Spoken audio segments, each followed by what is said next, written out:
Did it up to Henshall away. Cotton the dog for Henshall. You're kidding me. Whose deck and resolve has been tested. Cotton drops. Not sure what to do, so kicks it back up to the top. Shot clock at 5 for Cotton. That's ridiculous.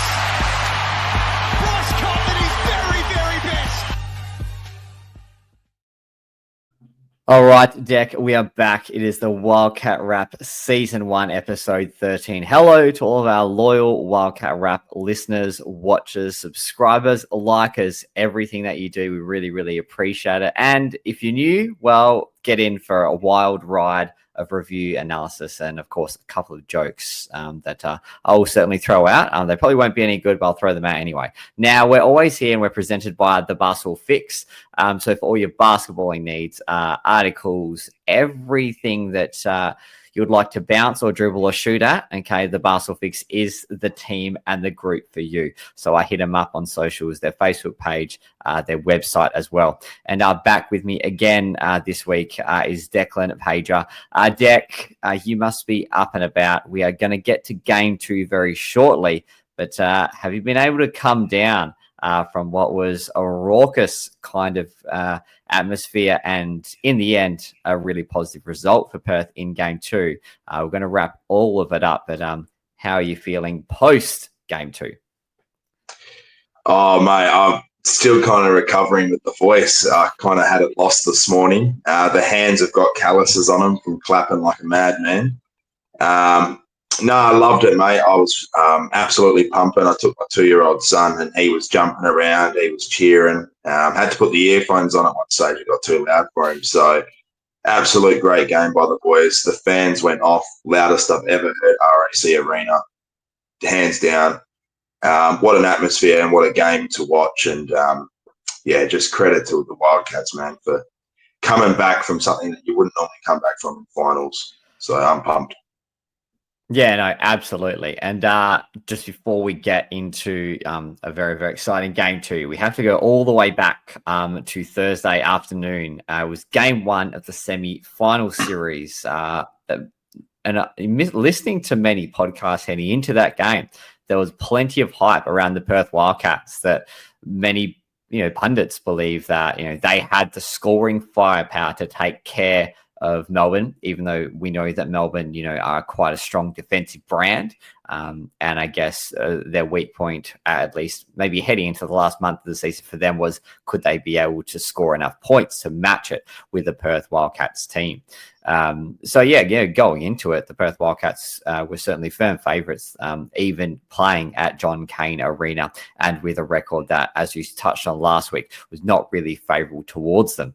JCA Game 1, it was a bit of a tale of two quarters, at least for the first half. United, they got the ascendancy early on, going into the first break, up by 6 points, before Perth fought back in that second term to take a 1-point lead at half time. The third quarter, that was where United separated themselves from the Wildcats, making big buckets, not just United in general, but mainly that dastardly Chris Goulding 43, the player that the Perth Wildcats fans, well, I would say love to hate, but I think it's more so hate to hate. They just don't like him at all, and fair enough. The Wildcats, they just couldn't make the buckets that they needed. It was 10 points to United going into that final term. 5 of 11 from 3-point land for Melbourne, up against Perth 6 of 18. So they had 18 3-point attempts, but only shooting 33% of them. Both teams turned for home, and 10 points certainly wasn't insurmountable. Just before we get to that last term and eventually not being good enough in the end. Spoiler alert, everybody. Deckwell, what did you make of those sort of first 3 quarters? Going into the final term, only 10 points down. That's certainly nothing that you can overtake, or sort of it's a very small margin when you've got 10 minutes of basketball to play with. How do you think Perth attacked that game in the first 3 terms in particular? I think we actually did quite a good job. We kept Goulding relatively quiet. He actually got aggravated. I saw him storm off the court. He said he needed to regather himself. So the first half was definitely it was a good battle. Like, it's finals basketball. There's going to be missed shots, fumbles, pressure. So I think we went up, 2 points or a point in the half. And I was thinking, okay, like, this is good, in Melbourne. We're not going to expect them to be up 10, 15. So anything kind of, 5 points, whatever, anything close to that was a good sign. So I think the aggressiveness, Cotton didn't have to have a massive game. He still scored, and he had the 7 assists, I believe, that's just, sharing the ball, and, the way he gets guarded, like, you just can't ask for much more. So the way we attacked it mentally and physically it was a good sign. We definitely had fight within us, and Melbourne, they came out hard as well. Like, they didn't miss a beat, to be honest. Like, they came out, after 21 days of missing basketball, to come out the way they played, credit where credit's due. They came out, hit shots, they weren't missing. So it was definitely, it was just going to be a battle of who could, finish the fourth and have the confidence to, lead into it. Definitely a grudge match, dogfight, as I think we said in the last pod. So it was definitely a good game to watch, and I was quite nervous on the end of my seat. So, yeah. Yeah, no, it was for sure. And I think it was just like heading into that final term at 10 points, you can easily, snap that in. That they lost the final term by 2 points. Of course, they lost the game by about 13 or 14 in the end. They just couldn't stop or really lock down CG. So he was the key, especially in that second half. In fact, in that second half alone, he had 9 3-pointers and 32 points. And then in the third term, oh, yeah, that's right. In that third term, where sort of the game really just went into Melbourne United's, I guess, sort of it was there for grabs. It was up for them. He had 4 3-pointers, 15 points across that 10-minute period. So that really, it was just one individual remarkable performance that, unfortunately, he did that to us again across the season earlier at John Cain Arena. So as far as learning from your mistakes, the Perth Wildcats did not do that, at least from a surface level. That's certainly what it looked like. And like, let's sort of talk about that quickly, Dech. Like, you're massive Perth Wildcats fan. I'm sure all of our Wildcat Wrap listeners are exactly the same. They must have just been pulling their hair out going, how are you not going over screens, like sending someone to this guy to stop him from getting the ball? Like, do what Shea and Delhi and in Clark to an extent, do what they do to Bryce, just restrict him the ball. And it's almost as if the timeout that John did end up calling, it was after he'd already got 3 in the row. Like, it's too late. He's got his eye in. Like, what were you feeling apart from unbelievable frustration, wanting to punch every single wall in your house? What did you want to do? And like, how do you reckon they could have solved the problem? To be quite honest, some of the shots he hit were just incredible brilliance. Like, the way that he runs off those screens, shoots it hanging off one leg, like, those shots weren't easy. And once he hits 2 of them, I just was like, they're going to go in. He's just going to keep hitting them. And so I think it gets to a certain point where it's just, if he misses, like, you can have someone in his face, which we did have at certain times, and he still hits those shots. And it's like Bryce, other teams, they can guard him, double team him, do all that. But he still gets to his spot, still shares the ball. So you've got to live with a few. You're not going to shut him down 0 points. It's just not going to happen to a superstar like that. And I hate Chris Goulding. I'm not a fan of him at all. But credit where credit's due. The way that he shoots the ball is, there's not many people in the NBL, I think, that can do that. And just Melbourne, they just run incredible plays for him. And, that's, if he doesn't have people like Della Vadova on the team to open it up, play hard, he probably doesn't get some of those shots. So a lot of it does stem from the way they run their offense, screens, and just the way that he runs around. He doesn't really stand still either. So, yeah, I was fuming. I was thinking, like, great, here we go. He scored 46 on us earlier in the year in John Cain, scores 41 again. you know, if we just had kept him to say 25, I would have been happy.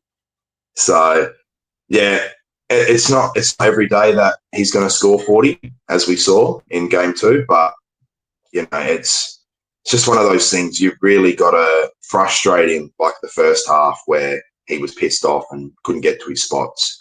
So it's just one of those things. You antagonise a player to a certain point, and then their mental state is kind of not in the right headspace, and then they start getting frustrated, fouling, getting annoyed. So we've definitely seen both sides of our defence and Chris Goulding in these last 2 games. So it's a bit bipolar, if you ask me. That's absolutely right. Yeah, he can either just, you know, be in the moment and do what he did on that Thursday night, or he can have, you know, off game. So it's definitely possible. He is human. Absolutely. Yeah, you know, you can certainly guard him, and we'll get to a little bit of that and how they were able to shut him down when we get to game 2. But just the final bits of the tail of the tape. Perth had minus 13 3-point attempts and minus 9 3-pointers made. So the game was sort of won or lost for the most part from the 3-point land, of course, you know, with Chris leading the way with 10 himself. Minus 10 in assists. So you know, Perth just weren't great at moving the ball and getting, you know, good shots for people in good position, so they just weren't able to do that. Minus 13 also in points from turnovers, because they had 13 turnovers themselves. So that's just way too many, and very unlike Perth. Normally Perth, you know, around the 5 to 8 range of turnovers, which is, you know, a really good number. Anything more than double digits, and that's when you know they're in a bit of strife. The only positive was they did win the rebound count. So plus 9 in rebounds, with all of those plus 9 differential, or they were offensive rebounds, which kind of, Declan, doesn't make you scratch your head that you had 9 more offensive rebounds, yet you still either didn't get more shots than what you wanted, or you could have made the most of those shots? I think it was actually to do with the bunnies that Pinder and Doolittle were missing. Like, they did have quite decent games if you look just on the stat sheet, but when you watch the way that they were running to the rim, especially Pinder, he was just missing. Like, I think he missed 4 on the trot, and it was the same thing, running to the rim. I think one was on Wyatt, the rest were on Lee, I think, at one time. And so I think it was, we're getting the rebounds and stuff, but we just weren't executing how we should and how we normally would, like at our scoring rate. So I think it does come down to, you know, instead of grabbing the rebound and going straight back up, reset, you got 14 seconds. If you kick it out, restart again. I think that's where we do well, and that's what we actually did quite well in game 2, instead of just going straight back up each time. You know, they have got Lee, Wyatt, Lowe, even Bowen to an extent.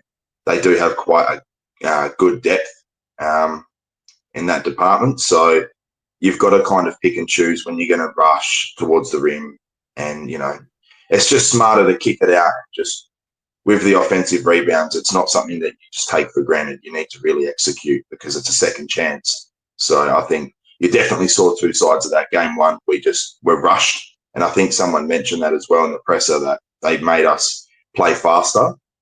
And so I think that's what happened. And it was just the nerves of, you know, finals and just trying to score quickly. Yeah, no, that was really well summarized. That's what I was going to say too. I think it was a half time comment as well. But yeah, you're spot on. You know, Melbourne United rushed them into playing the way that United wanted them to play. So, you know, we know that Perth can be high octane, but sometimes they got made to play a little bit more than even what they would have liked.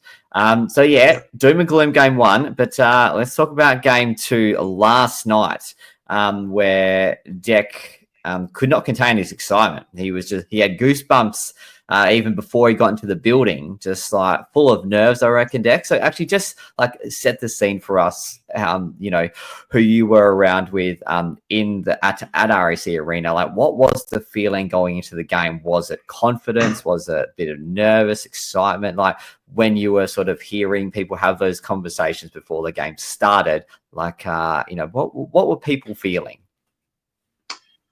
Well, I'll give you a bit of an insight. So I took my son to Scarborough Beach before the game to just kind of relax and have lunch and, you know, get into that happy mindset, because I didn't want to just be nervous about game the whole day. So as soon as it hit 4 o'clock, I was like, okay, shit, like, let's get in the car, let's start going to the arena, park up.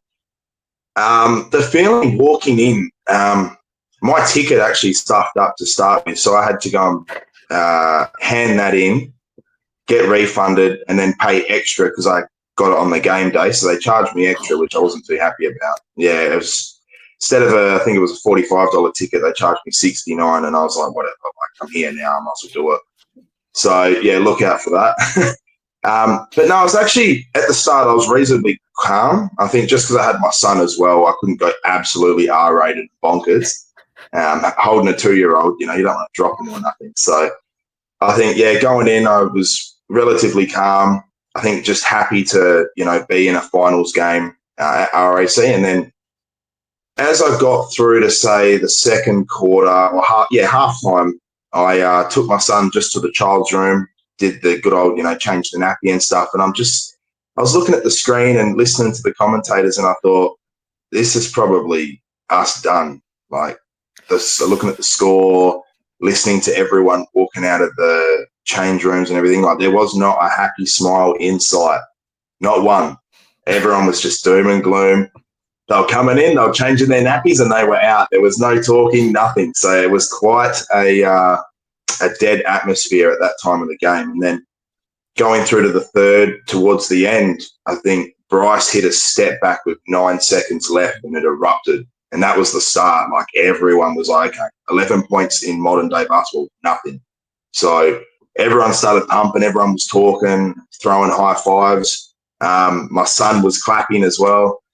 So it was starting to get, loud in there. And then fourth quarter, well, we absolutely smashed them and showed them what's up. That, as I said, that is the loudest I've ever heard RAC Arena through the TV when I rewatched the game in the arena. Like, I was yelling my lungs out. I had lost my voice this morning, and credit to the Red Army, man. Like, 13,000. There is not one single team in the NBL that can match that. So yeah, Sydney, Melbourne, step aside, because this is Hoops Capital, and I'm just going to say it now with full confidence. Best fan base in the NBL. So yeah, we absolutely best fourth quarter I've seen the Wildcats play in a long time too. Like, the comeback and everything. I could go on about it for hours, but yeah, absolute joy to be a part of. Cracker game, cracker atmosphere. Just awesome overall. Yeah, it was ridiculous how they still just they came from nowhere. So that they came from the clouds. They were absolutely, or it seemed like they were dead and buried. And you described that really well, with the parents not wanting to have any chats at all when they were changing the diapers. There was just in out. I am very upset. I'm keeping my feelings to myself because I don't want to make my little boy and my little girl cry. But there was no words. That's right. I mean, like, yeah, and you described the game really well. But yeah, going into quarter time, down 36-21, 15 points down in the first 10 minutes of basketball. That's not what you want to have happen in the do or die game two.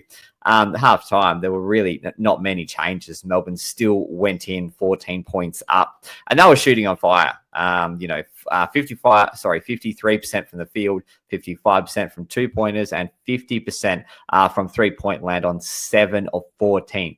They also had 18 assists, which is a huge amount for only 20 minutes of basketball. And then Perth, well, that was just the absolute opposite of that. 33% from the field, 32% from 2-pointers, 36% on 4 of 11 from 3-point land. So it just, like, as we sort of said a couple of times already, for this game in particular, I just really didn't seem like they could just come into the game. Like, even for half and 2/3 of that third term, it just looked like they weren't going to be able to sort of make a bit of a stand. Like, in that third quarter in particular, when Dech, you're really hoping that they would, show something. They sort of showed a bit, but then Melbourne just kept on firing back. So did you feel that, no matter what Perth could do, United always had an answer? Absolutely. You're spot on. I remember one play in particular. We got it back to maybe 11, and then Delhi hit a three, and just the energy just got zapped because we were fighting back at that point. And then he hits that three with a hand up, and I'm thinking, man, like this is because they're shooting like that the whole game at that point. I'm thinking, like, how are you going to bring it back 15 points going into the fourth? Like, that's, as it was a historical comeback, I think, from what I've read, some stats and stuff. But yeah, just each play we made, they had an answer for up until 2 minutes left in the third, really. And I'm not gonna go too overboard, but we were lucky with a few of those shots at the end of the third to just bring it back as well.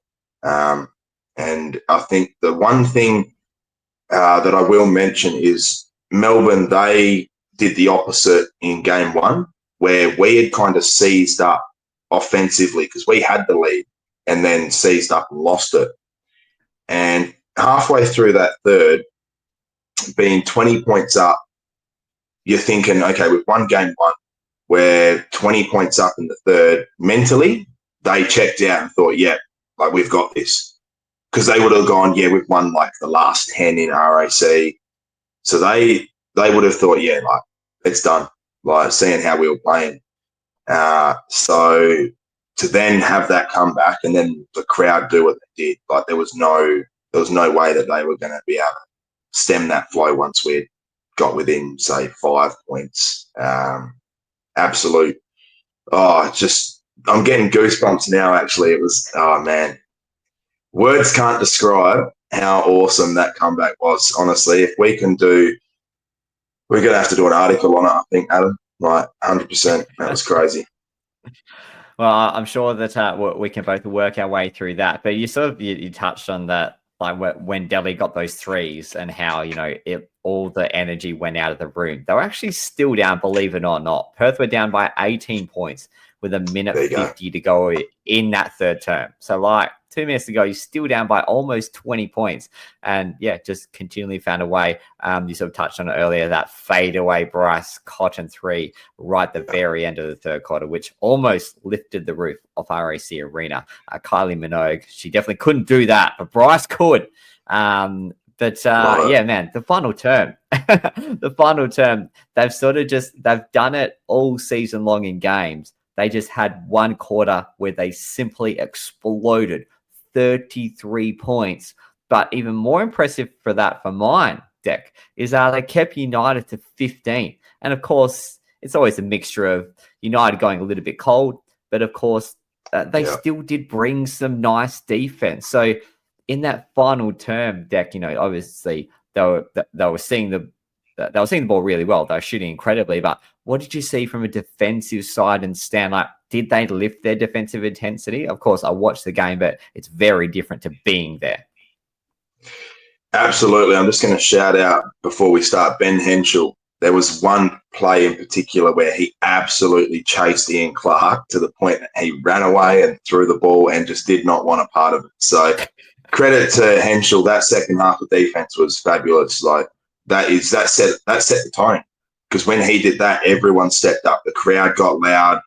I just remember hearing everyone behind me going, "Yeah, good defense. Like keep him there." And then it just play after play, and to keep Melbourne to 15 after the shooting night that they had up to that point, like that's not something you see every day. And then to top it off offensively, like, yeah, we are an offensive juggernaut, but to do both, not just defense, not just offense, but to combine them both and just have like one of your best quarters of the season, it couldn't have came at a better time.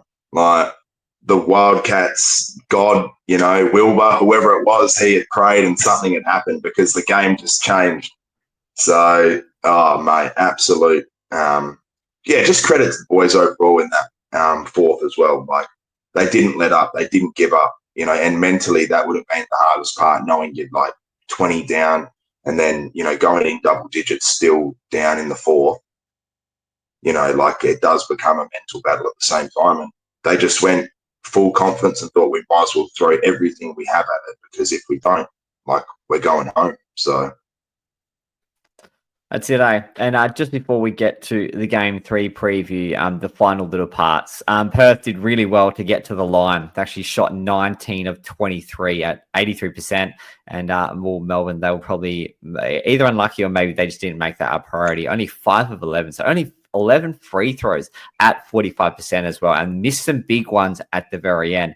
Jack White was Jack one White. of those. That's right, one of those Brick big City. culprits there. Amen. And then Perth actually had 9 more rebounds. So again, won the rebounding count and 7-1 blocks, 7 blocks. And a big one from your man that you just shouted out then in Ben Henshall. I know that we're doing a big deep dive into the games because it's important 100%. that big block that he got on Chris, I would have thought that the 3-pointer from Bryce would have taken, the atmosphere. But that block, did everyone just go nuts at that stage too? That actually, you just reminded me that play as well. Everyone went bonkers. It was like as if Bryce had hit a 4-point play and everyone goes bonkers. That block, I think the roar was actually louder than when we were hitting 3-pointers. I think 1, because it was just massive as a block, and then 2, because it was Goulding and everyone just wanted to give him shit. So it was perfect timing. Everyone just thought, there was not one person sitting down for the last 6 minutes of that game. Each fan, whether they were 18, 80 years old, they were up, mate. They were on their feet. And there's just everyone knew what was at stake. Players, coaches, fans. Wilbur, he was backflips on the corners, on the sidelines. So get him drug tested because I don't know what was going on there. But absolute pumping, mate. Absolute. It was great atmosphere. And that block, one of the biggest blocks of the season. Very, very good call. And I love the fact that Wilbur is getting a number of mentions in this podcast too. So he's gonna be very happy about that. But a massive shout out to the Red Army, 13,000. They brought the energy, and Lord knows clearly Perth needed it in those 2.5 quarters. They were sort of really down and out of the game. All right, just before we get to the preview, let's just do the final little bit of acknowledgements. And it is your man going back right to our early couple of episodes, Declan. It's your man DW, Dylan Windler, 27 points, 11 rebounds, 4 offensive rebounds. He also had 4 assists and 4 blocks. He had more than half of the blocks that the whole team got. And of course, 6 of 7 from 3-point land, including one really, really deep 3 that he just sort of went up there, stopped and popped and was like, I am feeling it tonight. I'm shooting a Bryce Cotton or dare we say it, a Chris Goulding kind of 3 too. So just give us your final thoughts on DW. What a remarkable game. Absolutely. And I've just got the box score here. He played 36 minutes and 27 seconds. So that is probably the most he's played all season. Yeah. And credit to him as well. He had injuries left, right, and centre to start the season. Game in, game out. To come back confidently, health-wise, and do what he did, that's a classic example of the third import that you want. You want 2 that are absolute superstars all the time, and then the third that when things aren't as easy, they just pop off or just do the hard stuff. And, I was actually halfway through the season thinking he's probably not the player we want. I was kind of looking at him thinking 14, 15 points a game, 5, 6 rebounds. Is it enough? At that stage, it kind of was because Bryce was shooting 40 points a game. But he's come alive and he's actually shown that the shots that he can hit is from the car park, man. 6 from 7 as well from 3. That accuracy is that's nearly 100% in a professional basketball game. So I think Chris Goulding needs to take some lessons from DW and watch the replay. So he's definitely showing up, especially on the rebounds as well. He's obviously made it a thing for himself to just get in there. And he's actually quite quick. He's tall, but he's quick as well. And he has got a good build for basketball overall. He doesn't get pushed around too easy. he doesn't get puffed too easy. So he's definitely worked on himself through the season, and you can see massive improvements all over his game. And the effort, like the classic Wildcats, the Damian Martin sort of aspect, like the grittiness. He's been bringing that, and I've seen that and gone, wow, like the way that he dives on balls, goes for rebounds, blocks. It's actually exactly what we want. So credit to him. He has massively stepped up. If he's playing the way he is, I don't see why we don't try and get him again, because he is NBA caliber for sure. Yeah, no, I agree with that. And yeah, he sort of saves. Well, not his last game, but he saved right up to the very end. One of his last games of the season, it was his best for sure. Just a couple little contributions from the bench too, in particular. Jesse Wagstaff, 10 points, 2 of 2 3-pointers, plus 10 in the plus minus. But then also Ty Webster, he had 13 points himself, plus 13 plus minus, which was the largest across the game. And he made a big 3 and then a big 3-point play in the last term as well. So he was pivotal. So yeah, some just really nice across the board kind of games. All right, let's get to the final game on Tuesday. Melbourne United, game 3 of the semi-final series. The winner, they go through to the GF. As in the championship series. It's massive. It's kind of like most of the coaching staff. They're not going to be throwing anything at each other that they won't know of. They've already scouted the heck out of one another for the first 2 games. And of course, you have the other 3 games that happen throughout the season. So each team sort of knows what they're going to get. Most of the time, we know that Shea, Delhi, and Clark, they're going to be blanketing Bryce. So he's only going to be getting 10 or 15 points. So which means you're going to need other people to step up. We know that the lob threat from Rob Lowe and then Marcus Lee, it's there as well. And Shea and Delhi, they can get to the hole. So this is nothing new for the coaching staff. It's nothing new for the fans. We all know that. And then from the Perth side of things, you sort of got all of their threats too. So I guess the simple question, Dec, is what's it going to come down to in this game that's going to determine the winner?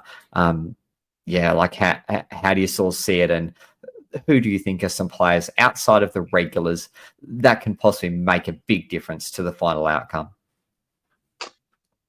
Yeah, well, I think Dylan Windler, again, to be honest, if he can do what he did, or not even 27 11, but if he can get close to that, that's going to help us massively. And Keanu Pinder, he only had 8.6 rebounds for game 2. So, if you had told me that Keanu Pinder had 8 points to finish the game, I probably wouldn't have thought we'd win. So if he comes in and scores 15 and gets 10, and then everyone else contributes as well, it's going to be quite a challenge overall. But I think we can definitely do it based on the mental part of it. Like Melbourne, I think, would be mentally cooked after that. Like to win game 1 and then almost blow out game 2 and then give up, a lead that's historical in finals. As I said, they would have been thinking about the records and thinking like, yeah, okay, it's over. They didn't want to have to go back to Melbourne. They didn't want to have to go game 3 and fight it out. It's almost like mentally, Perth will be in a better space than Melbourne, because they're going to be like, damn, like we could have got this. Where we're like the opposite. We're like, yeah, like we're pushing. So I'm confident. I'm actually confident that we've seen them 2 games in a row now. We've seen what they do well, what they don't match up well against. And I think if we can just play with a bit more poise, not as quick, we can win this game. And it's obviously going to come down to fouls and foul trouble. As we saw, Shea Ely, he fouled out for Melbourne. On the other end, we can't have Ty Webster fouling out for us sort of thing, or a Keanu Pinder, because that energy that Ty Webster brought is a classic example of what brings all the fans into it, brings the other players into it. So I kind of shouted him out a couple episodes ago about what he brings, and that is a prime example there. So if we can have that as well and just foul trouble, kind of stay out of it, or, at least, do well. It's one game. Like, if we can do that, I think it's going to go far. And grand final series is one game away. So it is nerve-wracking. It's going to be on a Tuesday. So as soon as I get home from work, steel caps are going to be off, basketball on. And it's going to be a cracker of a game to watch. So yeah, really excited. Yeah, no, stupid Eastern Daylight's time, bloody 4:30 start or 5 o'clock, whatever it ends up being. So the disadvantage of living on the western side of the country, unfortunately. I can tell you who's not going to be the most important player in this game. It's not going to be Elijah Pepper. I was very adamant last episode that he was going to be the guy. I'm telling you, Deck, he's going to hit some big shots. He's going to have some big minutes. Well, last night he had 0 points and 0 minutes. So he did not have a contribution to that game at all. And I don't know whether he's going to have in game 3. Still love him as a player, but absolutely was not even close to that prediction. The ones that I'm going to finish off on, it's sort of Chris Goulding. They have to blanket him. They got to go over screens. They got to get their hands up. They got to keep the ball out of his hands. I loved Ben 10's defense.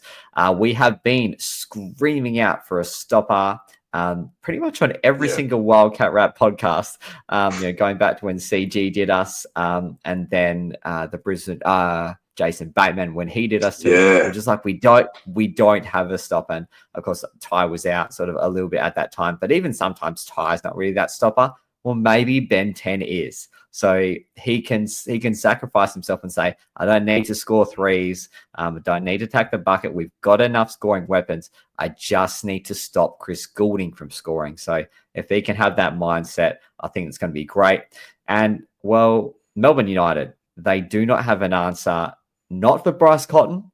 They don't have an answer for the real KD. Christian Doolittle is unguardable. 17 points, 11 rebounds, 6 assists, and then 22 points, 9 rebounds, 3 assists. He can get what he wants whenever he wants, and he just needs to be a little bit more aggressive on that offensive end. But he's almost our most important player. So, like you sort of said the players, I've sort of said the players, and it's just a matter of how it's all going to fall. I think this one, it's going to be neck and neck all the way through. Yeah. I don't think there's going to be many wild swings, either like 10 points one way, 10 points the other.